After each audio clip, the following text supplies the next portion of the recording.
प्रेम से बोलिए सच्चे दरबार की जय।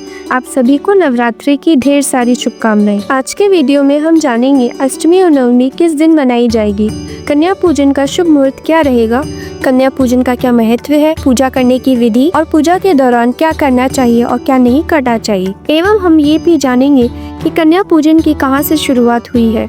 तो आइए शुरू करते हैं। उसके पहले हमें सपोर्ट करने के लिए हमारे चैनल को सब्सक्राइब जरूर से करें और मेरी वीडियो को लाइक और शेयर भी करें। इस बार चैत्र माह के शुक्ल पक्ष की अष्टमी तिथि की शुरुआत 4 अप्रैल 2025 को रात 8:12 पर होगी। इस तिथि का समापन 5 अप्रैल 2025 को रात 7:26 पर है। उदय तिथि के मुताबिक अष्टमी 5 अप्रैल 2025 को शनिवार के दिन मनाई जाएगी। अष्टमी कन्या पूजन का ब्रह्म मुहूर्त होगा सुबह 4:35 से 5:21 तक और अभिजीत मुहूर्त होगा सुबह 11:59 से दोपहर 12:49 तक रहेगा। इस साल 5 अप्रैल को नवमी तिथि रात 7:26 पर शुरू हो रही है। इसका समापन 6 अप्रैल 2025 को रात 7:22 पर है। ऐसे में उदया तिथि के मुताबिक 6 अप्रैल 2025 को रामनवमी मनाई जाएगी। आप इस तिथि पर कन्या पूजन के साथ साथ अपने व्रत का पारण भी कर सकते हैं। नवमी कन्या पूजन का ब्रह्म मुहूर्त होगा सुबह 4:34 से 5:20 तक और अभिजीत मुहूर्त होगा सुबह 11:58 से 12:49 तक रहेगा। अब जानते हैं कन्या पूजन का महत्व। हिंदू धर्म में नवरात्रि का विशेष महत्व है। यह 9 दिनों का त्योहार देवी दुर्गा के विभिन्न रूपों की पूजा अर्चना के लिए समर्पित होता है। इस दौरान व्रत, हवन, दान, पुण्य और विभिन्न अनुष्ठान किए जाते हैं। लेकिन कन्या पूजन के बिना नवरात्रि की पूजा अधूरी मानी जाती है। देवी माँ को प्रसन्न करने के लिए कन्याओं की पूजा करना अत्यंत आवश्यक माना जाता है। यह पूजन नवरात्रि के अष्टमी या नवमी तिथि को किया जाता है। कन्याओं में माँ आदि शक्ति का वास होता है। यही कारण है कि नवरात्रि के दौरान कन्या पूजन करने से माँ भगवती की कृपा शीघ्र प्राप्त होती है। देवी शक्ति की सेवा और सुरक्षा के लिए भगवान शिव ने हर शक्ति पीठ के साथ एक भैरव को भी नियुक्त किया है। इसलिए कन्या पूजन के साथ एक बालक का पूजन भी अनिवार्य माना जाता है। इस बालक को बटुक भैरव या लांगुर का रूप माना जाता है। शास्त्रों के अनुसार कन्या के जन्म के 1 वर्ष बाद उसे कुमारी का दर्जा दिया जाता है। विभिन्न आयु की कन्याएं विभिन्न देवी स्वरूपों के प्रतीक होती है। 2 वर्ष की कन्या कुमारी, 3 वर्ष की कन्या त्रिभुवती, 4 वर्ष की कन्या कल्याणी, 5 वर्ष की कन्या रोहिणी, 6 वर्ष की कन्या कालिका, 7 वर्ष की कन्या चंडिका, 8 वर्ष की कन्या शांभवी, 9 वर्ष की कन्या देगा और 10 वर्ष की कन्या को सुभद्रा कहते हैं। नवरात्रि में कितनी कन्याओं की पूजा की जाए इसका भी धार्मिक महत्व बताया गया है। 1 कन्या की पूजा करने से ऐश्वर्य की प्राप्ति होती है। 2 कन्याओं का पूजन भोग और मोक्ष प्रदान करता है। 3 कन्याओं की पूजा से अर्थ, धर्म और काम सिद्ध होते हैं।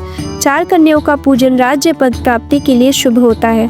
5 कन्याओं की पूजा करने से विद्या की प्राप्ति होती है। 6 कन्याओं का पूजन करने से 6 प्रकार की सिद्धियां मिलती है।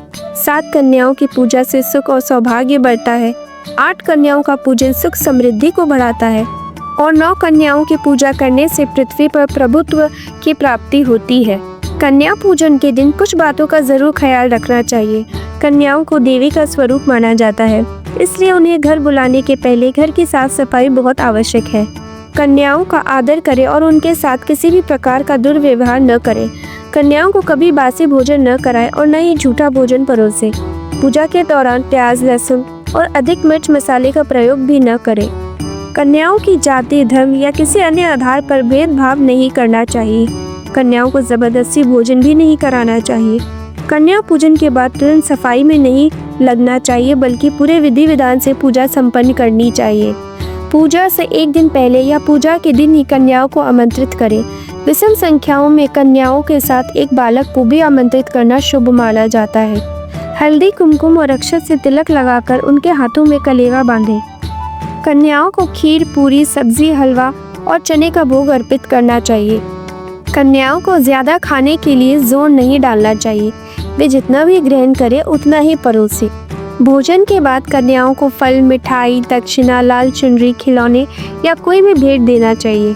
कन्याओं को सम्मान पूर्वक विदा करने से पहले उनके चरण स्पर्श कर आशीर्वाद लें और उन्हें अगले वर्ष पुनः आमंत्रित करने का निवेदन करें। अब जानेंगे कन्या पूजन की शुरुआत कहाँ से हुई है। कन्या पूजन की प्राचीन कथा के अनुसार जम्मू कश्मीर के कटरा कस्बे से कुछ दूरी पर हंसाली गांव में माँ दुर्गा के श्रीधर नाम के एक भक्त रहा करते थे। श्रीधर की कोई संतान नहीं थी, इसलिए वह अक्सर बहुत दुखी रहते थे। एक बार नवरात्रि पर कन्या पूजन के लिए उन्होंने कन्याओं को घर पर बुलाया। माँ वैष्णो भी कन्या रूप में आकर वहीं बैठ गई। पूजा करने के बाद सभी कन्याएं तो लौट गई, पर माता अपनी कन्या रूप में वहीं रही और उन्होंने श्रीधर से कहा कि सबको भंडारे का निमंत्रण देकर आओ। उस देवी कन्या की बात मानकर श्रीधर ने आसपास के गांवों में भंडारे का निमंत्रण भिजवा दिया। भंडारे में बहुत से लोगों के साथ कन्याएं भी आई। इसके बाद श्रीधर के घर संतान की उत्पत्ति हुई। माना जाता है कि तभी से आज तक नवरात्रि में कन्या पूजन की परंपरा चली आ रही है। एक और कथा के अनुसार सबसे पहले इंद्रदेव ने ब्रह्मा जी के कहने पर कन्या पूजन किया था। दरअसल इंद्रदेव देवी माँ को प्रसन्न करना चाहते थे। अपनी इच्छा को लेकर इंद्रदेव श्री ब्रह्मा जी के पास पहुँचे और उन्हें माता दुर्गा को प्रसन्न करने का उपाय पूछा। ब्रह्मा जी ने इंद्रदेव से कहा कि देवी माता को प्रसन्न करने के लिए आप कन्याओं का पूजन करना चाहिए और उन्हें भोजन कराना चाहिए। ब्रह्मा जी के सलाह के बाद इंद्रदेव ने माता की विधि विधान से पूजा करने के बाद कुंवारी कन्याओं का पूजन किया और उन्हें भोजन करवाया। इंद्रदेव के सेवा भाव को देखकर माता प्रसन्न हुई और उन्हें आशीर्वाद दिया। ऐसा माना जाता है कि तभी से कन्या पूजन की परंपरा शुरू हुई। प्रेम से बोलिए जय माता दी। उम्मीद करती हूँ आपको मेरा ये वीडियो पसंद आया होगा। धन्यवाद।